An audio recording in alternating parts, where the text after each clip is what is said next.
নমস্কার বন্ধুরা, আমি আজকে কাঁচা আমের খোসা সহ আপনাদের আমের আচার বানিয়ে দেখাবো। এই আচারটা আপনারা বানিয়ে সারা বছর কিন্তু ঘরে রেখে দিতে পারবেন, একটুও নষ্ট হবে না। তো আচার বানানোর জন্য দেখতে পাচ্ছেন এখানে আমি 5-6টা আম খোসা সহ কেটে নিয়েছি। এখন এর মধ্যে দিয়ে দিচ্ছি সামান্য একটু হলুদের গুঁড়ো আর স্বাদ অনুযায়ী নুন। এবারে নুন আর হলুদের গুঁড়ো দিয়ে এই আমগুলো খুব ভালো করে মাখিয়ে নিতে হবে।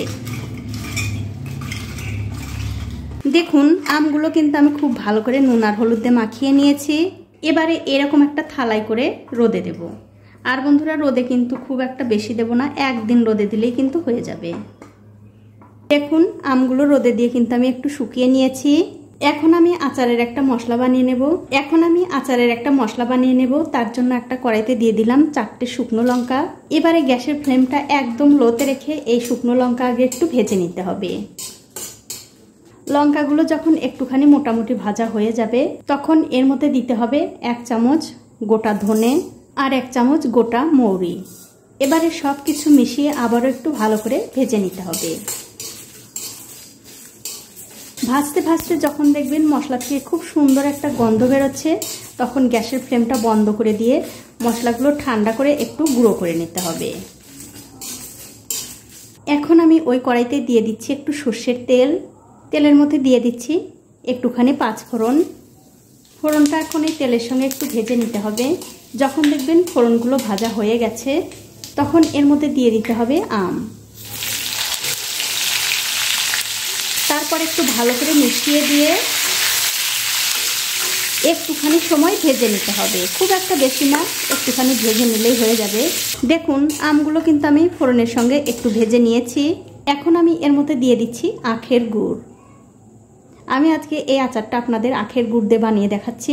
আপনারা চাইলে কিন্তু গুড়ের পরিবর্তে চিনি দিয়েও করতে পারেন, কোনো অসুবিধা নেই। এবারে গুড়ের সঙ্গে এই আমগুলো ভালো করে মিশিয়ে দিয়ে গ্যাসের ফ্লেমটা লো টু মিডিয়ামে রেখে এই আচারটা রান্না করে নিতে হবে। দেখুন 2-3 মিনিট এই আচারটা কিন্তু আমি রান্না করে নিয়েছি। এখন আমি এর মধ্যে দিয়ে দিচ্ছি স্বাদ অনুযায়ী নুন। এবারে নুনটা দিয়ে এই আচারের সঙ্গে ভালো করে মিশিয়ে দিতে হবে। আর বন্ধুরা, এই আচারটা রান্না করার সময় কিন্তু একটুও জল দেবেন না। তার কারণ হচ্ছে জল দিয়ে যদি এই আচারটা বানানো যায় তাহলে কিন্তু ঘরে খুব একটা বেশি দিন থাকে না। এই গুড় থেকে যে জলটা উঠবে এই জলেই কিন্তু এই আচারটা রান্না করা হয়ে যাবে।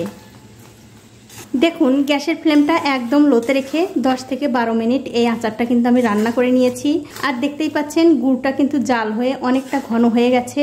এর চেয়ে কিন্তু বেশি আর শুকানো যাবে না। এর চেয়ে বেশি শুকালে কিন্তু যখন আচারটা ঠান্ডা হয়ে যাবে তখন কিন্তু অনেকটা শুকনো শুকনো হয়ে যাবে, খেতে কিন্তু খুব একটা বেশি ভালো লাগবে না। তার জন্য যখন দেখবেন এই আচারটা ঠিক এরকম পর্যায়ে এসে গেছে, মানে গুড়টা জাল হতে হতে অনেকটা ঘন হয়ে গেছে, তখন কিন্তু বুঝতে হবে এই আচারটা হয়ে গেছে। এখন আমি এর মধ্যে দিয়ে দিচ্ছি আগে থেকে করে রাখা সেই মশলাটা।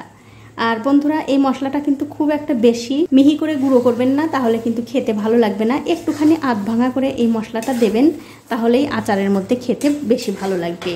এখন এই মশলাটা আচারের সঙ্গে মিশিয়ে দিয়ে গ্যাসের ফ্লেমটা বন্ধ করে একটুখানি ঠান্ডা করে নিতে হবে। তো এই দেখুন বন্ধুরা, হয়ে গেছে আমার খোসাসহ আমের আচার।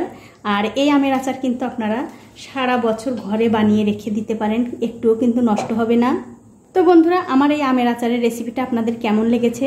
যদি ভালো লেগেই থাকে অবশ্যই একটা লাইক, কমেন্ট আর শেয়ার করতেও ভুলবেন না।